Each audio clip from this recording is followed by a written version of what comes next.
Fox News host Sean Hannity has absolutely had it with the Mueller investigation.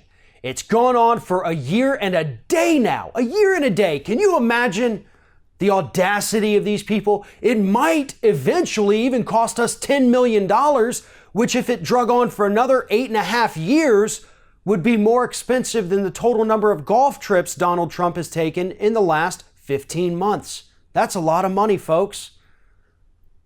On Thursday night, Sean Hannity, right before he had Rudy Giuliani on to make an ass of himself, decided to give his opening monologue about what a threat this Mueller investigation is, not to Donald Trump, but to the American Republic. Take a look. And it's now costing you, the American taxpayers, what President Trump is saying could cost upwards and above $10 million.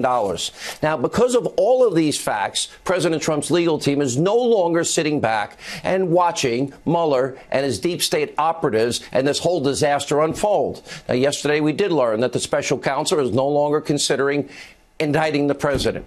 Okay, well, we've been telling you this over and over and over, that it's impossible for constitutional reasons, as we have explained. And although this is impossible, there's no constitutional precedent to ever even consider this. There are long established DOJ guidelines that we have explained already in place. And former New York City Mayor, the president's lawyer, Rudy Giuliani, also pointing out that Mueller might not even be able to issue a subpoena because the president's legal team has already handed over 1 million documents. In other words, Mueller already has everything that they have requested. And the only point of a presidential interview is to set a perjury trap. Now, this witch hunt is now a direct threat to this American republic. Mueller is causing irreparable damage to the rule of law in this country. All right, let's get a few things straight because you made a lot of false claims in that little clip there, so we want to make sure we address all of them if we can. First and foremost, how is this a threat to America? That's what I don't understand about any of these Republican arguments, and even some of those on the left, about the Mueller investigation. If Trump committed no crimes, if nobody else in his administration committed a crime other than, the 5 people who've already pleaded guilty, how is it a threat? It's just some dude looking at things that's not going to find anything. That doesn't threaten anything or anyone. If you know there's nothing there for him to find, just say, whatever, you go read your stuff, investigate, whatever, I'm going to go president some more. It's that simple. It, honest to God, is that simple. If you want it to end, as Fox News and the Trump administration and Giuliani want it to, that's because you're afraid of what's going to be found. It's that simple again. And second of all, let's address the big talking point in the room, and that is the fact that earlier this week, Giuliani said that Mueller told him, or at least the Mueller's team told him, that they were not going to indict Donald Trump. But let's clarify that statement. He didn't say they cannot. They said, we're not planning to at this point.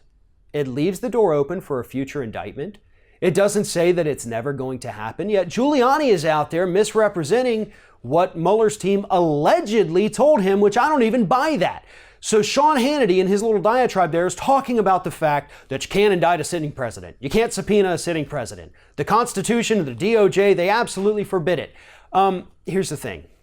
Most educated people in this country actually understand that, no, it doesn't. You can indict a sitting president. There is absolutely no place in the United States Constitution that forbids that. There is nothing in the Constitution that forbids subpoenaing a sitting president. In fact, legal precedent in this country seems to point to the fact that it's perfectly legal and acceptable to do it. What is customary, not legally required, just customary, is that a sitting president would usually be impeached before they would issue the indictments. That has more to do with Congress wanting to act on it rather than investigators saying, well, we're not going to indict him till he's impeached. No, Congress usually gets the jump on it, understands indictments are coming, goes ahead with impeachment based on evidence that they obtain from prosecutors, and then once that's all finished, the prosecutors then go ahead with the indictment. Sitting presidents can constitutionally and legally be indicted. They can be put on trial while still operating as president of the United States. Oh, and contrary to what Trump and Republicans would also tell you, they're not immune from civil lawsuits either. Bill Clinton had to go through several of those, and every time judges ruled that yes, you can file a civil lawsuit against a sitting president. So I suggest folks like Sean Hannity stop freaking out about the Mueller investigation and perhaps read some legal scholarly articles about the situation, because you morons have absolutely no clue what you're talking about.